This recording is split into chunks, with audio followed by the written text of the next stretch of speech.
Ministeerri magaalaa fi bu'uuraalee misoomaa gaaffii mana jireenyaa lammiileen qaban deebisuuf bara 2013 hanga bara 2022tti waggoota 10 keessatti manneen jireenyaa miiliyoona 4,400 sadarkaa biyyaatti akka ijaaramaniif karoorfatee hojjetaa jira. Rakkoo fedhii fi dhiyeessii mana jireenyaa magaalota keessatti bal'inaan mudachaa jiru furuufis caasaa qindaa'aa sadarkaa federaalaa hanga magaalotaatti caaseffamee hojiirra akka oolaa jirus deetaa ministeera magaalaa fi bu'uuraalee misoomaa Aadde Hilan Dabbaba kan himan. Bulchiinsi magaalotaas sooftiweerii sirna bulchiinsaa fi ragaa manneenii qophaa'e hojiirra akka oolchaniifis hojjetamaa jira jedhan. በሀገር አቀፍ ደረጃ ከቤቶች መረጃ አያያዝና አስተዳደር ጋር በተያያዘ ሰፊ ክፍተቶች በመኖሩ akka biyyaatti qabiinsaa fi hojimaata ragaa manaa qabaachuun walqabatee rakkoolee bal'aan waan jiraniif baay'ina manneen magaalaa beekuun kan hin danda'amne ta'eera. Fedhii fi dhiyeessii jiru madaaluu sadarkaa hin dandeenyerra ga'ameera. Kun komii lammiileen gama dhiyeessii manaan qaban daraan hammeesseera.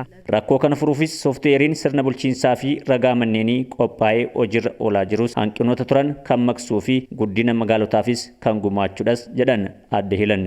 በአጠቃላይ የቤት ችግርን ለመፍታት walumaa galatti rakkoo manaa hiikuuf gama tokkoon waltumsinee qindoominaan misooma isaarratti tumsuu yoo ta'u gama biraan ammoo sagantaa qaamolee garaagaraan dhuunfaa fi mootummaan manneen ijaaraman ragaa isaanii sirnaan qabachuun bulchuun jiraattotaaf tajaajila walqixa kennuuf gargaara.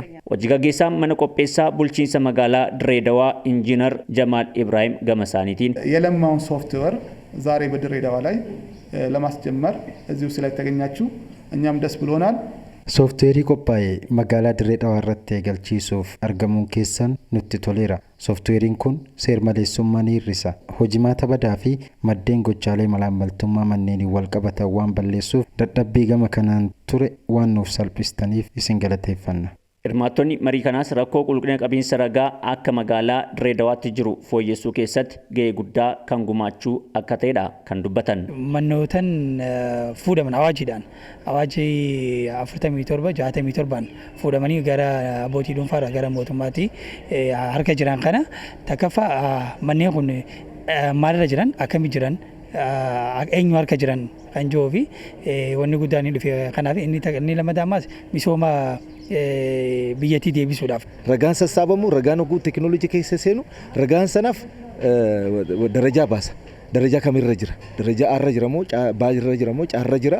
Fuuldura manneen sun misoomuu yoo barbaachise misooma haaraa yoo dhufe misoomaaf ni ta'a moo hin ta'u isa sana sadarkaadhaan nu kaa'ee manneen keenya qabachuu beekuu nu dandeessisa.